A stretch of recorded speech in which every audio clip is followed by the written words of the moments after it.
मेरे अति प्रिय, मेरे हृदय के टुकड़े, मेरी संतान, आज मैं तुम्हारी राधा तुमसे कुछ कहने आई हूँ। इससे पहले कि मैं तुम्हें मेरे कान्हा, मेरे गोविंद का वह गुप्त संदेश दूं जो तुम्हारे जीवन को बदलने वाला है, मैं चाहती हूँ कि तुम मेरे पास आ जाओ। इस सब्सक्राइब रूपी धागे से इस परिवार से जुट जाओ ताकि मेरा और गोविंद का हर संदेश तुम तक सीधा पहुँच सके। इस वीडियो को लाइक करके अपनी हाजिरी लगाओ, जैसे तुम मंदिर में घंटी बजाकर ईश्वर को पुकारते हो। और हाँ मेरे बच्चे, इस संदेश को बीच में मत छोड़ देना। क्या कोई अपनी माँ की बात को अधूरा सुनता है? इस वीडियो को अंत तक देखना, क्योंकि अंत में जो आशीर्वाद है वह तुम्हारी बरसों की प्यास बुझा देगा। कमेंट में राधे राधे लिखकर अपनी उपस्थिति दर्ज कराओ ताकि मैं जान सकूं कि मेरा कौन सा बच्चा आज मुझसे मिलने आया है। मेरे प्यारे बच्चे, मैं जानती हूँ, मैं सब जानती हूँ। पिछले कुछ समय से या शायद बरसों से तुम्हारा हृदय रो रहा है। तुम रात के अंधेरे में अपनी तकिया भिगोते हो और सोचते हो कि क्या कोई तुम्हारी सुनने वाला नहीं है। तुम्हें लगता है कि तुम इस भिड़ीच में अकेले पड्डीएच गए हो। तुम्हारी पीड़ा, तुम्हारा संघर्ष और वो अनकही बातें जो तुम किसी से कह नहीं पाते, वो सब मेरे कान्हा ने सुनी है। आज उसी का उत्तर देने के लिए, आज उसी आंसू को पोंछने के लिए स्वयं मैं तुम्हारे पास आई हूँ। ये मात्र एक वीडियो नहीं है, ये एक संकेत है कि अब इसी क्षण से तुम्हारी नियति करवट ले रही है। मेरे कान्हा जो इस सृष्टि के कण कण में बसते हैं, उन्होंने मुझे भेजा है तुम्हें यह बताने के लिए कि तुम्हारी परीक्षा की घड़ी अब समाप्त होने वाली है। तुम अक्सर मुझसे पूछते थे ना कि माँ मेरे साथ ही ऐसा क्यों, मैंने किसका बुरा किया है, मुझे कब तक यह अग्नि परीक्षा देनी होगी। तो सुन लो मेरे बच्चे, सोने को कुंदन बनने के लिए आग में तपना पड़ता है। तुम वो सोना हो जिसे मेरा गोविंद अपने हाथों से गर रहा था। जो कष्ट तुमने झेले हैं वे तुम्हें तोड़ डीहने के लिए नहीं थे, वे तुम्हें जोड़ डीहने के लिए थे, उस परम शक्ति से जोड़ डीहने के लिए। आज श्री कृष्ण का संदेश बहुत स्पष्ट है। तुम्हारे जीवन का सबसे कठिन अध्याय अब बंद होने जा रहा है। जिस तरह घनी काली रात के बाद सूर्य का उदय निश्चित है, ठीक उसी तरह तुम्हारे जीवन के अंधकार को चीरकर सुख का सूरज निकलने ही वाला है। तुम्हें लग रहा होगा कि अभी तो कोई रास्ता नहीं दिख रहा, चारों ओर समस्याएं हैं, कर्ज है, बीमारी है या रिश्तों की कड़वाहट है। लेकिन मेरे बच्चे, चमत्कार तभी होते हैं जब तर्क समाप्त हो जाता है। जहाँ तुम्हारी बुद्धि हार मान लेती है, वहीं से मेरे कान्हा की लीला शुरू होती है। मेरी विनती है तुमसे, आज अपना धैर्य मत खोना। जब मंजिल सबसे करीब होती है तभी पैर सबसे ज़्यादा डगमगाते हैं। ये समय हताश होने का नहीं, बल्कि विश्वास को और अधिक दृढ़ करने का है। तुमने अब तक जो सहा वह तुम्हारे पिछले कर्मों का या तुम्हारे प्रारब्ध का भुगतान था। वह खाता अब चुकता हो चुका है। अब जो समय आ रहा है वह तुम्हारे सत्कर्मों के फल मिलने का समय है। क्या तुम तैयार हो उन खुशियों को बटोरने के लिए जिनका तुमने स्वप्न देखा था? तुम्हें याद है वो दिन जब तुम पूरी तरह टूट गए थे और तुमने कहा था कि हे ईश्वर, अब मुझ में शक्ति नहीं बची। उसी क्षण, उसी पल मेरे कान्हा ने तुम्हें अपनी गोद में उठा लिया था। अगर आज तुम जीवित हो, सांस ले रहे हो और इस संदेश को सुन रहे हो, तो यह प्रमाण है कि ईश्वर ने तुम्हारा हाथ नहीं छोड़ा है। जो लोग तुम्हें छोड़ धज कर गए, जो परिस्थितियाँ तुम्हारे विपरीत हुईं, वे सब एक योजना का हिस्सा थीं। तुम्हें उन लोगों से दूर करना आवश्यक था जो तुम्हारे भविष्य के लिए सही नहीं थे। जैसे माली सूखे पत्तों को पेड़ से अलग कर देता है ताकि नई कोपलें फूट सकें, वैसे ही गोविंद ने तुम्हारे जीवन से उन नकारात्मक ऊर्जाओं को हटा दिया है। मेरे बच्चे, अब तुम्हें एक कार्य करना है। अपनी चिंताओं की पोटली को कसकर बांध लो और उसे मेरे चरणों में रख दो। तुम व्यर्थ ही चिंता करते हो। क्या तुम्हारे चिंता करने से आज तक कुछ बदला है? नहीं ना?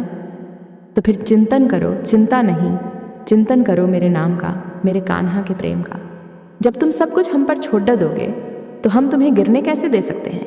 जिस प्रकार एक छोटा बच्चा मेले में अपने पिता की उंगली पकड़कर निश्चिंत चलता है, उसे पता है कि पिता उसे खोने नहीं देंगे, उसी प्रकार तुम भी निश्चिंत हो जाओ। आने वाले 7 दिनों के भीतर तुम्हें एक संकेत मिलेगा। हो सकता है वह कोई शुभ समाचार हो, कोई रुका हुआ धन वापस मिले, कोई बिगड़ता हुआ रिश्ता सुधर जाए, या मन में अचानक अकारण ही शांति का अनुभव हो।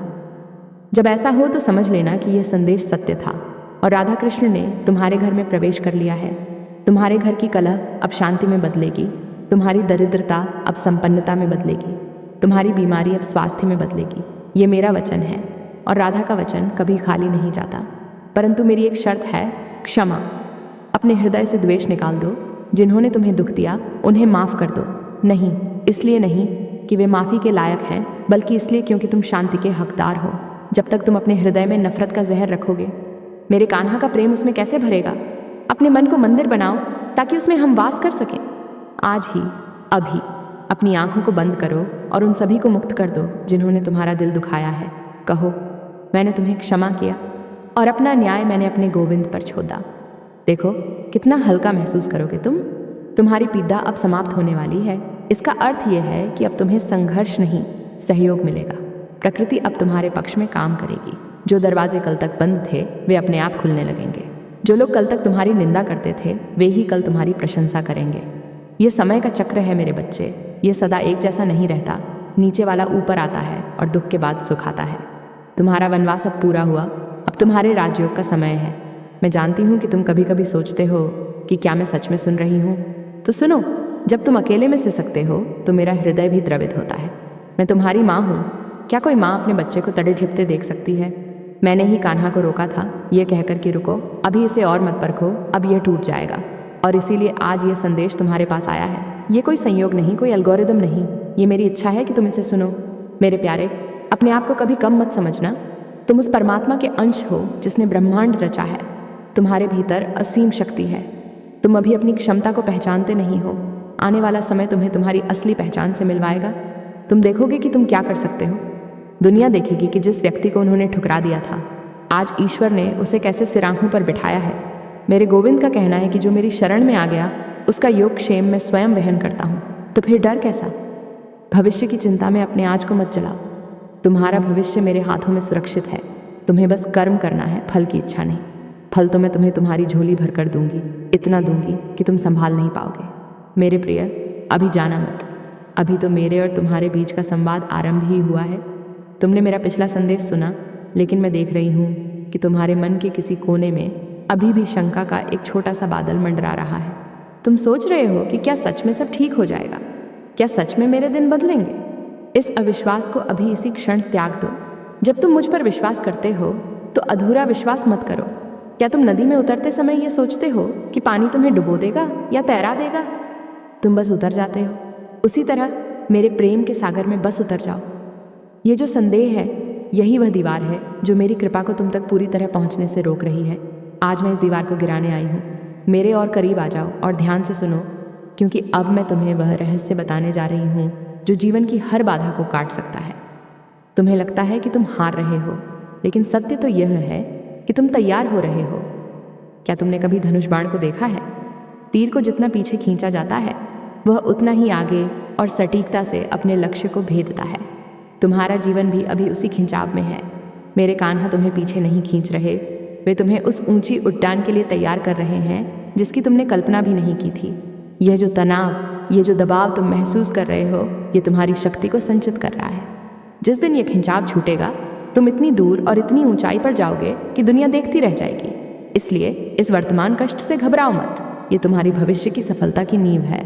मेरे बच्चे, मैं जानती हूँ कि संसार के ताने तुम्हें बहुत चुभते हैं। लोग तुमसे कहते हैं कि तुमने जीवन में क्या किया। तुम्हारी उम्र बीती जा रही है और हाथ खाली हैं। ये बातें तुम्हारे हृदय को छलनी कर देती हैं। लेकिन मेरी बात याद रखना, मकान बनने में कुछ महीने लगते हैं, लेकिन महल बनने में बरसों लग जाते हैं। तुम कोई साधारण ईंट पत्थर का मकान नहीं बन रहे, तुम एक महल बन रहे हो जिसमें मेरे गोविंद वास करेंगे। समय लग रहा है क्योंकि निर्माण बढ़ा है। लोगों की बातों को अपने कान से हृदय तक मत ले जाओ, उन्हें वहीं बाहर छोड़ दो। उनका काम है बोलना और तुम्हारा काम है निखरना। जब तुम्हारा समय आएगा तो तुम्हारी सफलता का शोर उनकी आवाज़ को अपने आप दबा देगा। तुम्हें अपनी सफाई देने की कोई आवश्यकता नहीं है। तुम्हारा मौन और मेरा आशीर्वाद ही काफ़ी है। क्या तुमने कभी गौर किया है कि जब तुम सबसे ज़्यादा अकेले होते हो तभी तुम्हें मेरा स्मरण सबसे ज़्यादा आता है? शायद इसीलिए हमने तुम्हें कभी कभी अकेला छोड़ दिया, ताकि तुम इस झूठी दुनिया के शोर से दूर होकर अपनी आत्मा की आवाज़ सुन सको। तुम अकेले नहीं हो, तुम एकांत में हो, और एकांत ही वह स्थान है जहाँ ईश्वर मिलता है। इस समय का उपयोग करो, रोने में नहीं बल्कि खुद को पहचानने में। तुम मेरे अंश हो, तुम्हारे भीतर अनंत संभावनाएं छिपी हैं। तुम उस कस्तूरी मृग की तरह हो जो सुगंध के लिए पूरे जंगल में भटकता है, जबकि सुगंध उसी की नाभि में है। सुख बाहर की दुनिया, पैसों या रिश्तों में नहीं है। सुख तुम्हारे भीतर बैठे मेरे कान्हा के चरणों में है। मैं तुमसे एक प्रश्न पूछती हूँ, जब तुम रात को सोते हो तो क्या तुम अपनी सांसों की चिंता करते हो कि अगली सांस आएगी या नहीं? नहीं ना? तुम निश्चिंत सो जाते हो क्योंकि तुम्हें उस अदृश्य शक्ति पर भरोसा है जो तुम्हें सांस दे रही है। तो फिर जीवन की अन्य आवश्यकताओं के लिए इतना अविश्वास क्यों? जो शक्ति तुम्हें श्वास दे रही है, क्या वह तुम्हें भोजन, वस्त्र और आश्रय नहीं देगी? मेरे बच्चे, चींटी को कर्ण और हाथी को मन देने वाला वही मेरा सांवरा है। वह तुम्हारी आवश्यकताओं को तुमसे बेहतर जानता है।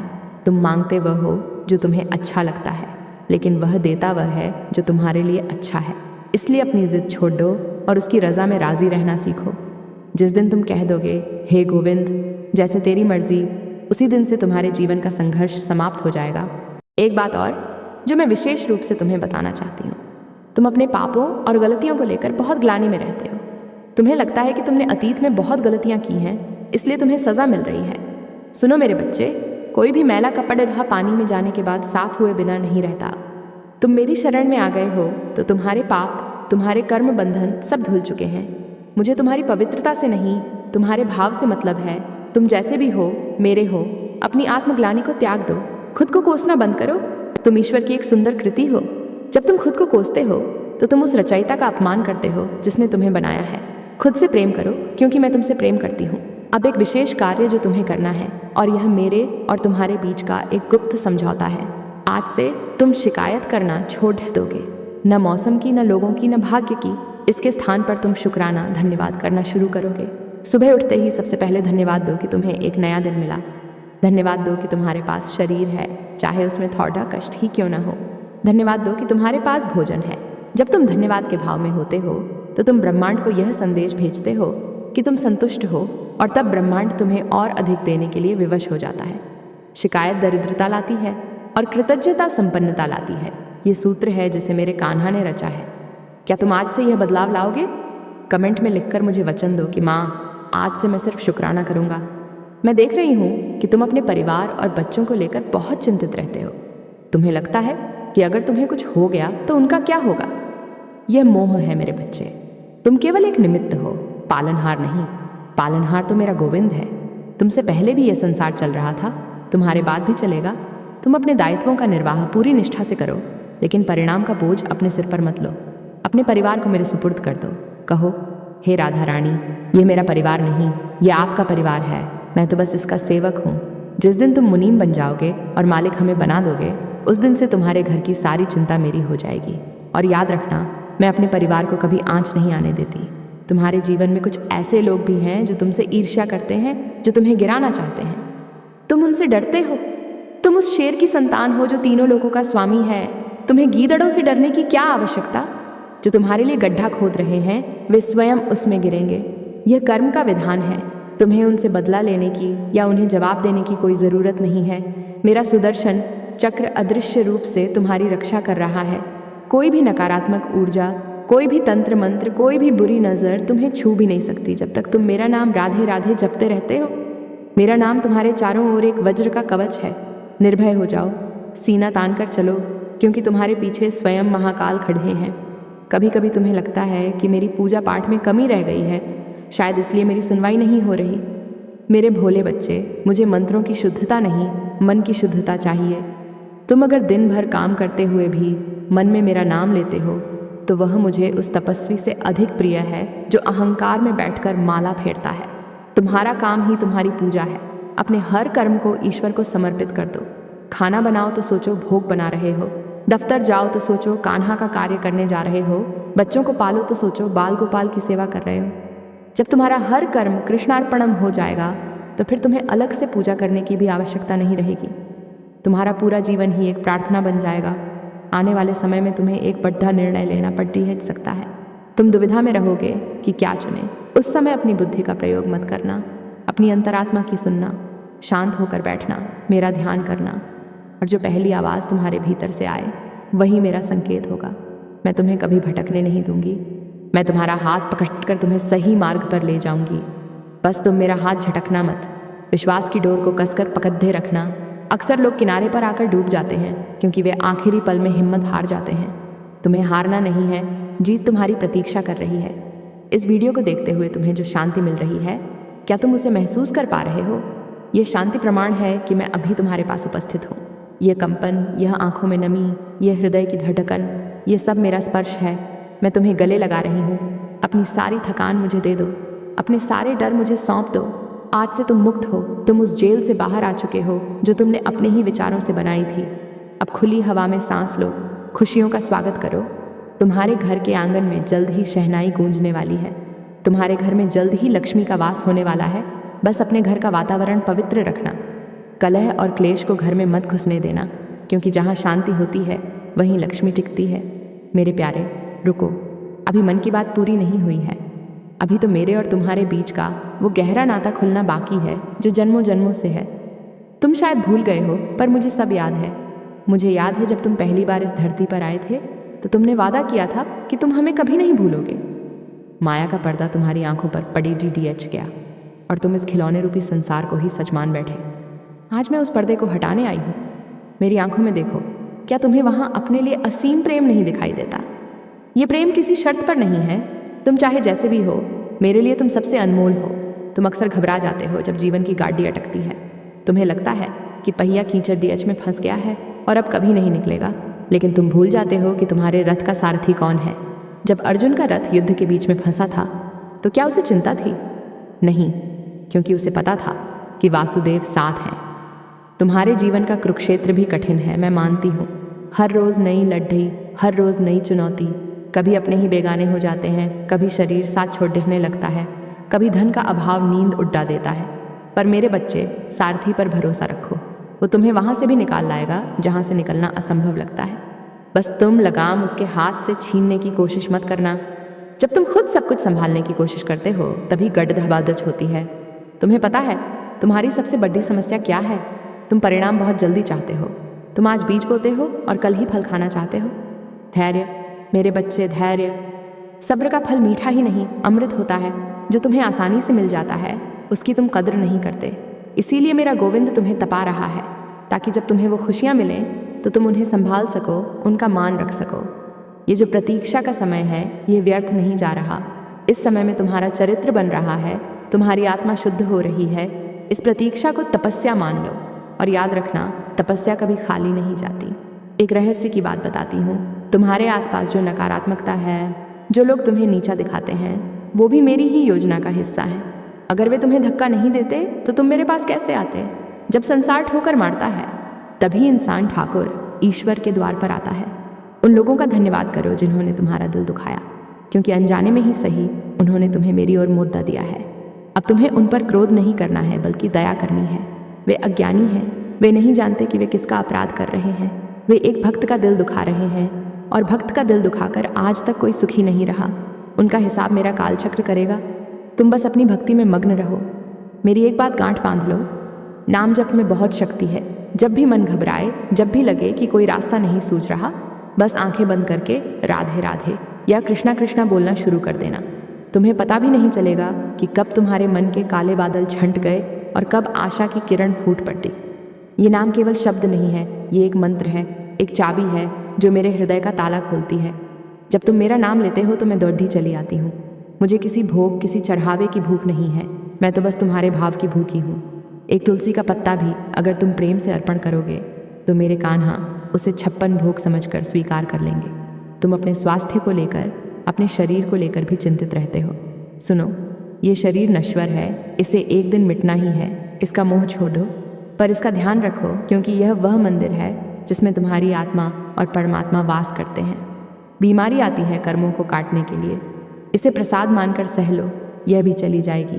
मेरा आशीर्वाद तुम्हारे हर अंग में, तुम्हारी हर कोशिका में प्रवाहित हो रहा है। तुम स्वस्थ हो रहे हो, तुम ऊर्जावान हो रहे हो। अपने मन से बीमारी का विचार निकाल दो। जैसा तुम सोचोगे वैसा ही तुम्हारा शरीर बन जाएगा। सोचो कि तुम निरोगी हो, सोचो कि तुम बलवान हो, और देखो चमत्कार कैसे होता है। कभी कभी तुम अकेले में बैठकर पुरानी यादों को कुरेदते हो। काश मैंने ऐसा न किया होता, काश वो मेरे साथ होता। भूतकाल एक मुर्दा है, उसे ढोना बंद करो। जो बीत गया वो बीत गया, तुम उसे बदल नहीं सकते, लेकिन जो आ रहा है वो तुम्हारे हाथ में है। अपने आज को कल के पछतावे में मत बर्बाद करो। मेरा गोविंद हर पल नया है, उसका प्रेम हर पल नया है। तुम भी नए बनो। हर सुबह जब जागो तो यह सोचो कि आज मेरा नया जन्म हुआ है। पुरानी बातें, पुरानी कड़ी डीडीवाहट सब कल की रात के साथ विदा हो गई। आज एक कोरा कागज़ है जिस पर तुम और मैं मिलकर एक नई कहानी लिखेंगे। अंत में मैं फिर कहूँगी, जुड़ते रहो। ये सब्सक्राइब का बटन केवल एक बटन नहीं, ये तुम्हारी सहमति है कि हाँ माँ, मैं आपका संदेश सुनना चाहता हूँ। जब तुम इसे दबाते हो तो तुम एक कदम मेरी ओर बढ़ाते हो। इस परिवार का हिस्सा बने रहो। यहाँ तुम्हें रोज़ वह खुराक मिलेगी जो तुम्हारी आत्मा को चाहिए। और कंजूसी मत करना, लाइक करना, ताकि ये संदेश और लोगों तक पहुँचे। क्या पता तुम्हारी एक लाइक से ये वीडियो किसी ऐसे व्यक्ति के सामने आ जाए जिसे इसकी सख्त ज़रूरत हो। पुण्य कमाने का यह सबसे आसान तरीका है। मेरे बच्चे, तुम्हारी पीड़ा अब समाप्त है। ये केवल शब्द नहीं, ये एक घोषणा है। ब्रह्मांड में यह गूंज चुका है। अब बस उसे धरती पर उतरना बाकी है। अपनी बाहें फैलाओ और उस कृपा को स्वीकार करो जो बरसने वाली है। रोना बंद करो और मुस्कुराओ। तुम राधा के हो, तुम कृष्ण के हो। तुम्हें हारने का कोई अधिकार नहीं है। उठो अर्जुन, उठाओ अपना गांडीव और दिखा दो दुनिया को कि तुम किसके भक्त हो। मेरा और मेरे कान्हा का असीम आशीर्वाद तुम्हारे मस्तक पर है। तुम सदा सुहागन रहो भक्ति में, तुम सदा आबाद रहो। तुम्हारा घर आंगन खुशियों से चहकता रहे। हर विपदा तुमसे डर कर भाग जाए। तुम प्रकाश पुंज बनो। जाओ मेरे लाल, विजय भव। प्रेम से और जोर से बोलो राधे राधे। श्री बांके बिहारी लाल की जय।